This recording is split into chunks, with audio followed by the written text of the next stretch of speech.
வணக்கம். இன்றைக்கு நாம் தமிழ்நாடு அரசு விருதுகள் 2023 யாருக்கு கொடுக்கப்பட்டது என்பதை பற்றி காணலாம். தந்தை பெரியார் விருது சுப வீரபாண்டியன் அவர்களுக்கு வழங்கப்பட்டது. ஐயன் திருவள்ளுவர் விருது பாலமுருகன் அடிமை சுவாமிகளுக்கு கொடுக்கப்பட்டது.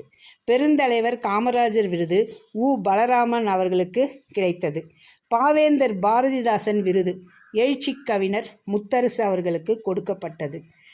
கியாபே விஸ்வநாதம் விருது முனைவர் கருணாநிதி அவர்களுக்கு தரப்பட்டது. டாக்டர் அம்பேத்கர் விருது பி சண்முகம் அவர்களுக்கு கொடுக்கப்பட்டது. பேரறிஞர் அண்ணா விருது பத்தமடை பரமசிவம் அவர்களுக்கு வழங்கப்பட்டது. மகாகவி பாரதியார் விருது கவிஞர் பழனி பாரதி அவர்களுக்கு கொடுக்கப்பட்டது. திருவிக்கா விருது ஜெயசீல ஸ்டீபன் அவர்களுக்கு கொடுக்கப்பட்டது. இது மாதிரி பல உபயோகமுள்ள தகவல்களை அறிய நமது சேனலை லைக் செய்து சப்ஸ்கிரைப் செய்து மறக்காமல் பெல் ஐக்கானை தட்டுங்கள். நன்றி.